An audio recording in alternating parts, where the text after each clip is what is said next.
My sheep hear my voice, says the Lord. I know them, and they follow me.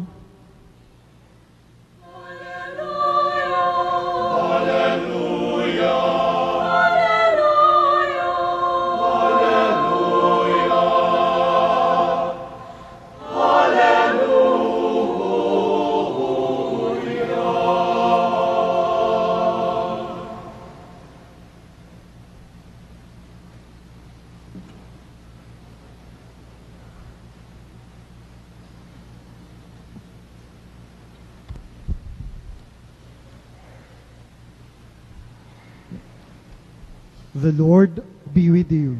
And also with you. A reading from the Holy Gospel according to Matthew. Glory to you, Lord. Jesus said to the chief priests and elders of the people, "What is your opinion? A man had 2 sons. He came to the first and said, 'Son, go out and work in the vineyard today.' He said in reply, 'I will not.' But afterwards changed his mind and went. The man came to the other son and gave the same order. He said in reply, 'Yes, sir,' but did not go. Which of the 2 did his father's will?" They answered, "The first." Jesus said to them, "Amen, I say to you, tax collectors and prostitutes are entering the kingdom of God before you. When John came to you in the way of righteousness, you did not believe him, but tax collectors and prostitutes did. Yet, even when you saw that, you did not later change your minds and believe him." The Gospel of the Lord. Praise to you, Lord Jesus Christ.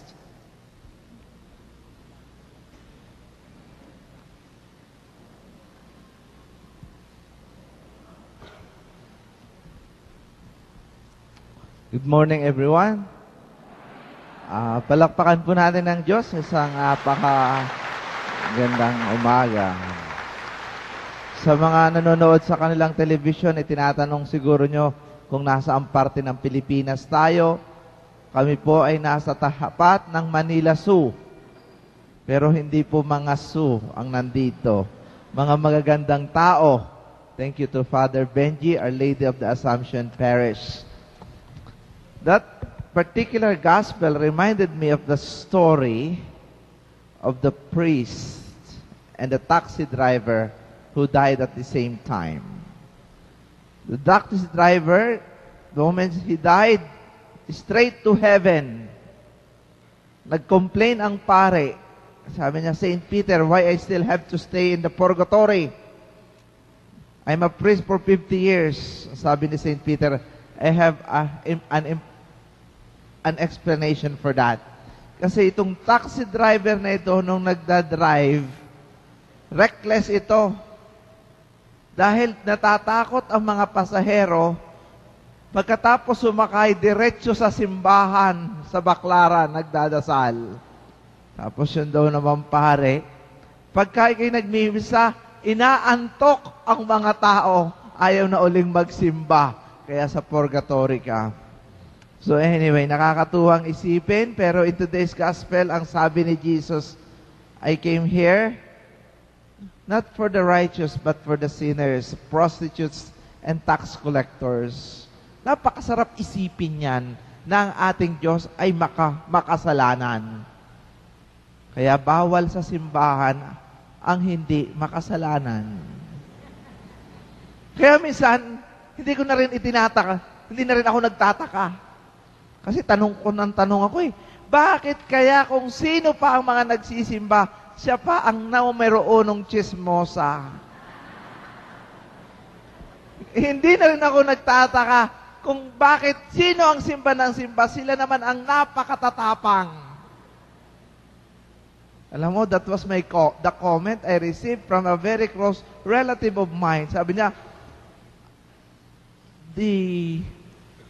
meron akong advisor na hindi siya makapaniwala nung pinahawakan ko yung grupo ng mga Pilipino na palasimba dahil away-away. Sabi ko, Diyos ko, kailangan nila ng dasal. But ano pa man, ang Diyos, this is the bottom line, always give us a second chance. Ang Diyos, hindi sinasarhan ang pintuan sa mga nagsisisi. Ang Diyos, laging bukas ang puso sa mga taong nahingi ng tawad. And this is my experience as well. Sa kadarating ko lang po, galing Bicol, Diyos ko, punong-puno.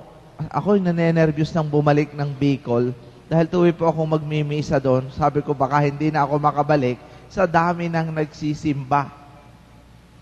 For some reason, mayroon dong di na makarinig for 5 years. Yung isa, hindi makalakad for 7 years. Yung isa naman, na babae may bukol, na wala, lahat gumaling instantly. Ang isang napansin ko dyan ay ito, ang Panginoon, pag nagpagaling, hindi tinatanong kung ano ang kasalanan ginawa. Wala palang, ang kasalanan pala, hindi ibinabaon sa isip ng Diyos. Tayo lang palang mga tao ang mahilig magtanim ng kasalanan. Kasalanan natin at kasalanan ng iba. Yung bang tuwang-tuwa tayong ikip ito? Hindi nyo ba minsan napapansin? Yung kasalanan ng inyong asawa, 50 taon na, yun pa rin ang pinag-aawayan nyo ngayon. Yung kasalanan ng inyong biyanan, kung paano kayo hindi tinanggap nung una kayo nagkita, hanggang ngayon, nakasaksak pa rin sa isip. Sa Panginoon, ang kasalanan, hindi niya nakikita at inaalala. Sa Panginoon, ang mahalaga ay ngayon. Sa Panginoon, ang mahalaga ay ang sandaling kasama ka at nakikipag-ulayaw sa Kanya. Dito mo makikita ang sarap ng buhay. Kaya po mga kapatid, minsan ang ating buhay, hindi natin totoong mapasalamatan ang ating buhay. Talagang hindi natin lubusang nararamdaman ang tuwa at galak at saya at biyaya ng sandaling ito. Dahil mga kapatid, tayo ay mga bilanggo ng nakaraan. We are prisoners of the past. Because we are prisoners of the past, we are not appreciating the moment that we have, which is a gift. Kaya nga po sa English, ang gift, ang another word for gift ay present. Gusto ko pong makita nyo ang present ng God sa umagang ito. Walang ibibigay kung hindi si Jesus na tatanggal ng inyong hepatitis, ng inyong arthritis, ng inyong sinusitis, ng inyong laryngitis, ng kung ano-ano pang tis. Prostatitis daw. Anyhow, bakit tatanggalin lahat ng Diyos yung tis-tis na yan? Lahat ng sakit ay kailangan tanggalin ng Diyos in an instant. Pero hindi niya ginagawa right away. Kasi may gustong ituro sa atin ang Diyos. Ang gusto niyang ituro, yung pamamaraan natin na hindi niya pamamaraan. Kaya nga sa Bible, it says, and it's very clear, God's ways are not man's ways. Ang pamamaraan ng Diyos ay hindi pamamaraan ng tao. Kung ang pamamaraan lamang ng Diyos, ang ating aalamin, walang kaguluhan.